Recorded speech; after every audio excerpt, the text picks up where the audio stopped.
नमस्कार प्रिय मित्रहरू। आज म यहाँहरूलाई बालबालिकाका बारेमा कुरा गर्नेछु। हाम्रा छोराछोरीका बारेमा कुरा गर्नेछु। हाम्रा नानी बाबुहरू कसरी हुर्कँदैछन् र के भइरहेको छ भन्ने विषयमा कुरा गर्नेछु। हामी प्रविधिको युगमा छौँ। अहिले हामी सबैलाई बच्चादेखि बुढाबुढीसम्म, नातिदेखि हजुरबा हजुरआमासम्म डिजिटल ग्याजेट्स, डिजिटल प्लेटफर्म यसको सेरोफेरोमा छौँ। सबैलाई त्यसले जोडेको छ। हाम्रा बालिकाहरू यसबाट पूर्ण रूपमा जोखिममा छन्। खास गरी हिजो हामीले उनीहरूलाई मनोरञ्जनको साधनको रूपमा दिएको मोबाइल, ल्यापटप, ट्याब्लेट या कम्प्युटर या अरू कुनै साधन जहाँ उनीहरूले भिडियो हेरे, गेम खेले, विभिन्न माध्यमबाट उनीहरू त्यसमा इन्गेज भए र इन्गेज हुने क्रममा उनीहरूले त्यसलाई बानीको रूपमा विकास गरे। त्यो बानी अहिले लतको रूपमा बढेको छ। हरेक घरमा यो समस्या छ। अब प्रविधिभन्दा बाहिर हामी रहन सक्छौँ? सक्दैनौँ, किनभने विश्व प्रविधिसँग गतिशील भएर अगाडि बढेको छ। हाम्रा कक्षा कोठा पनि अहिले प्रविधि मैत्री छन्, प्रविधिसँग जोडिएका छन्। हामी पनि त्योभन्दा बाहिर जान सक्दैनौँ। अभिभावक प्रविधिभन्दा बाहिर जान सक्ने अवस्था छैन। विद्यालय प्रविधिभन्दा बाहिर जान सक्ने छैन। शिक्षामा काम गर्ने कोही पनि प्रविधिभन्दा बाहिर गएर काम गर्न सक्ने अवस्था छैन। त्यसो भए के त हामीलाई प्रविधिले नियन्त्रण गरिरहेको छ वा हामी प्रविधि मैत्री बन्ने हो?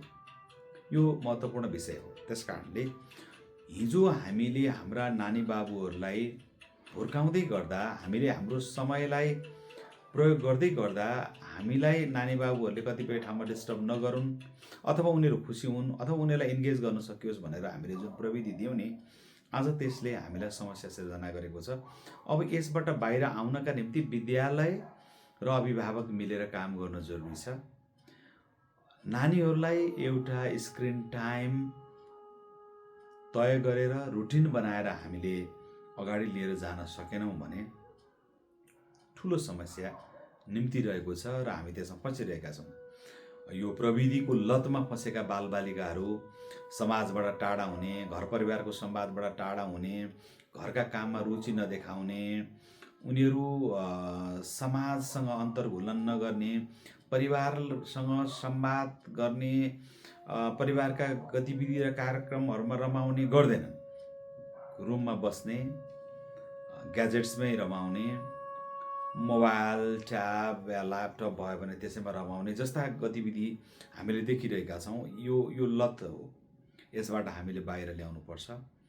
त्यसकारणले यी कार्यहरूका निम्ति विद्यालयमा शिक्षक, विद्यालय प्रशासन, अभिभावक बसेर एउटा प्रोटोकल निर्माण गर्ने, कसरी हामी बालबालिकाहरूलाई सहज ढङ्गले एउटा बानीबाट अर्को बानीमा रूपान्तरण गर्न सक्छौँ, ग्याजेटको लतबाट हामी किताबको लतमा कसरी लान सक्छौँ, पठन संस्कृतिलाई कसरी बढाउन सक्छौँ, पढ्ने कुराहरू, मनोरञ्जन गर्ने कुराहरू, खेलकुदमा लाग्ने कुराहरू, साथीभाइसँग बसेर संवाद गर्ने कुराहरू, परिवारका सदस्यसँग संवाद गर्ने कुराहरू, समाजसँग संवाद गर्ने कुराहरू कसरी हामी जोड्न सक्छौँ भन्ने विषय अब हामीले थाल्नुपर्छ, छलफल बढाउनुपर्छ।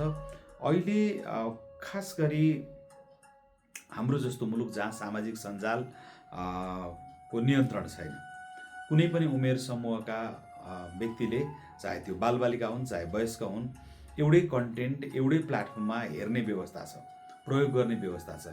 कतिपय विकसित देशहरूमा सामाजिक सञ्जाल नियन्त्रणको रूपमा छ। इन्टरनेट पनि एउटा निश्चित ठाउँमा निश्चित ढङ्गले प्रयोग गर्न पाइन्छ, तर हामी कहाँ त्यसको प्रोटोकल छैन, सुनिश्चितता छैन।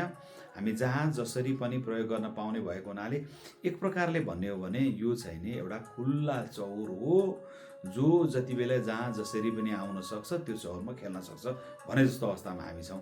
त्यसकारणले हाम्रा बालबालिकालाई यो जोखिमबाट बचाउनका निम्ति हामी शिक्षामा काम गर्ने विद्यालयका शिक्षाकर्मी साथीहरू, अभिभावक सबै सचेत भएर अगाडि बढ्न जरुरी छ, जसका कारणले हामी हाम्रा बालबालिकालाई यो डिजिटल लतबाट जोगाउन सक्छौँ। Thank you.